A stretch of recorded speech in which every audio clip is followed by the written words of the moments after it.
Shalom, selamat malam Bapak Ibu yang terkasih di dalam Tuhan. Renungan hari ini terambil dari 2 Korintus 12 ayat 20 sampai 21. Dikatakan, sebab aku khawatir bahwa apabila aku datang aku mendapati kamu tidak seperti yang kuinginkan dan kamu mendapati aku tidak seperti yang kamu inginkan. Aku khawatir akan adanya perselisihan, iri hati, amarah, kepentingan diri sendiri, fitnah, bisik-bisikan, keangkuhan, dan kerusuhan.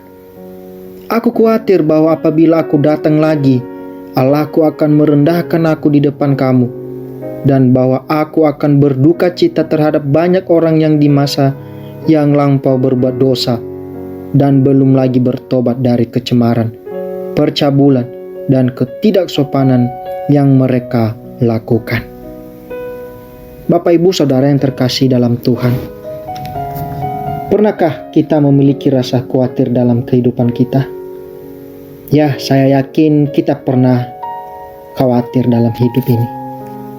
Tapi dalam kekhawatiran kita itu, apakah kita pernah mengungkapkannya kepada Tuhan melalui dalam doa kita?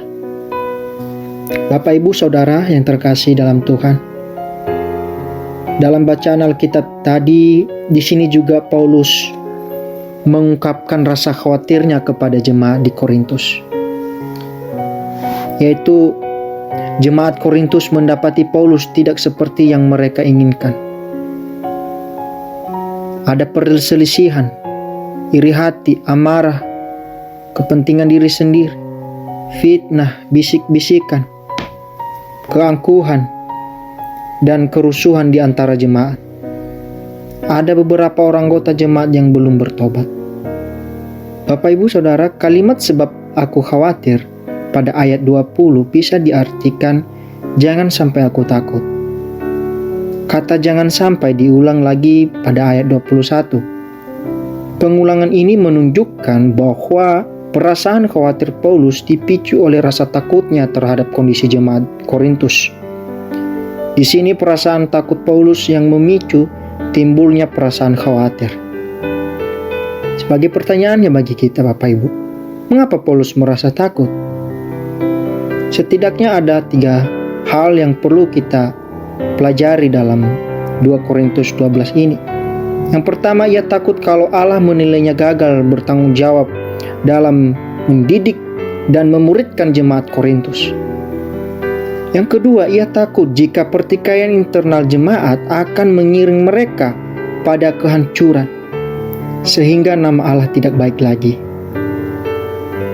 Yang ketiga, ia takut apabila dirinya ataupun jemaat membangun harapan berdasarkan asumsi atau kepentingan pribadi, dan bukan mengarahkan harapan mereka kepada Allah.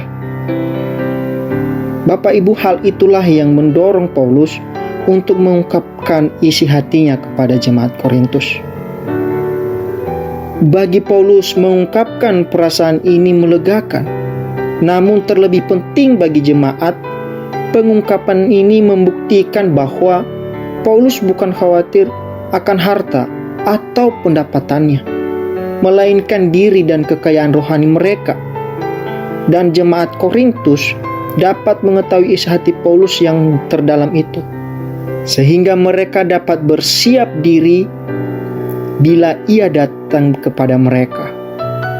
Bapak Ibu Saudara yang terkasih dalam Tuhan, bagaimana jika kekhawatiran kita pendam tanpa bisa diungkapkan? Hal ini akan memunculkan spekulasi yang tidak benar, sehingga mengganggu relasi dengan diri sendiri dan sesama. Jadi, marilah kita belajarlah mengungkapkan rasa khawatir kepada sesama atau kepada Tuhan di dalam doa kita. Marilah kita serahkan kekhawatiran kita kepada Tuhan dan sampaikanlah dengan jujur di hadapan Tuhan. Itulah yang membuat kita tenang di dalam Tuhan. Tuhan memberkati. Amin.